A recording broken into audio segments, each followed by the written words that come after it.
Good afternoon sa lahat ng nag-request. Mga idol, update tayo sa pagkamatay ni Ayan, no? Kasi hanggang ngayon parang tahimik. Lumabas na ang autopsy pero wala pa ring nagpaabot sa social media na nahuli na ang salarin. Kasi pinagpipiestahan po talaga ang magulang, no? Kasi siya po talaga ang pinaka number one na suspect. Marami po mga vlogger talaga nagpo-post, no? Ang iba na aresto na. Kaya maraming nag-request.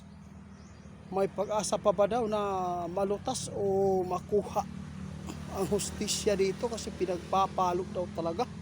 Kaibigan, ngayon makakausap natin si kaibigan dito kasi alas 12. Kaibigan, oo nga, salamat nandito ka.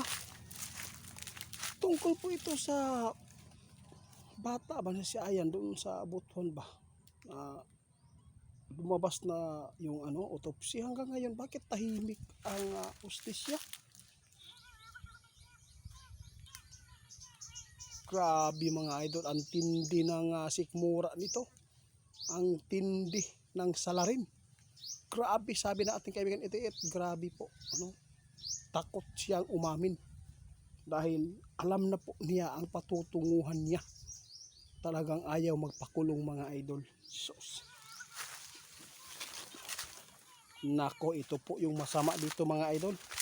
Posible daw itong magbibigti. Patay na mga idol.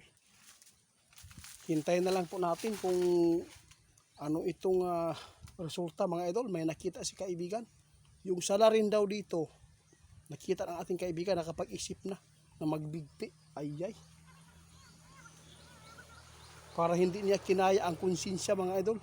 Pero ayaw po daw niya talaga na aamin at ayaw magpakulong. Hindi daw talaga magpakulong mga idol. Kaya hindi po siya umamin. Kaya ang plano po na nakita ng ating kaibigan, siguro ito na ang pinakahuli, no? Patay. Maraming nag-request kaibigan. Hindi ko na sana ito tutugunan. Pero pati ako, nagtaka. Tahimik po talaga sa hustisya ba? Tahimik. Kaya maraming nag-request. Bakit po hanggang ngayon wala pang lumabas na kung sino talaga ang kumitil? Grabe. Sobrang nakakakilabot itong puso nitong salarin mga idol. Grabe mga idol, hindi ako makapaniwala sa nakita ng ating kaibigan. No, ayaw talaga niya na mabuking siya, na siya po ang kumitil. At ayaw din po niya na makulong. At ayaw din po daw niya na malaman ng mga, ayaw ko nang banggitin, no? Isa lang ang nakita ni kaibigan ngayon. Nakapag-isip na daw ito na magbibigti itong salarin. Mga idol, maghintay na lang tayo mga idol kung ano po ang kahahantungan nito.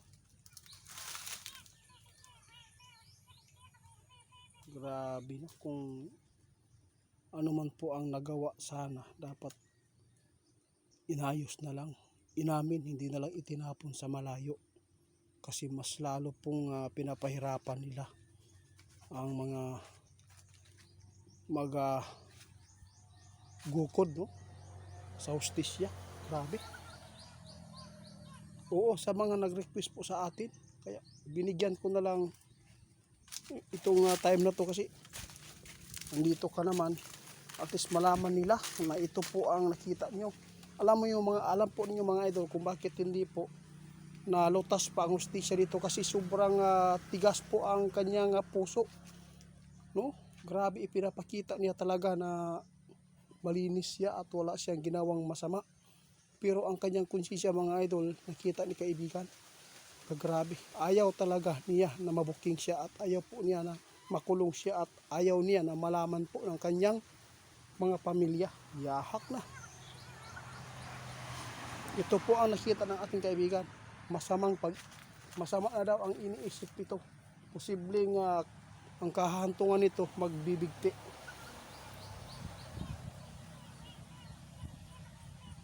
ito po ang hindi maganda. Guys, sinabi ng ating kaibigan, ayaw daw talaga umamin. At hindi siya gusto na makulong. Gusto niyang ipalabas na malinis pa rin siya. Grabe na, kaya niya mga idol.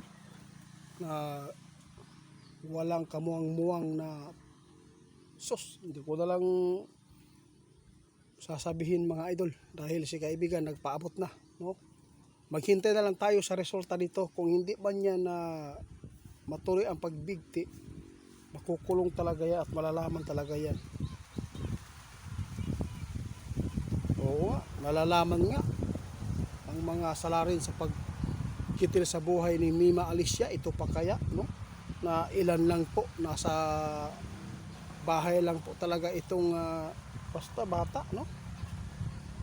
Sige po kaibigan, wala pong problema yan. Mga idol, yun lang ha. At least natulugunan natin. Hindi po kayo pwedeng mawala ng pag-asa. Talagang malalaman po ng lahat. Ngayon, itinatago lang siguro nito dahil ayaw po siguro nila na mapahiya ang mga bata, no? Mga anak. Hindi man talaga sila nag-isip na talagang yung salarin na to. Grabe, no? Hintayin na lang po natin kung magbibigti na to.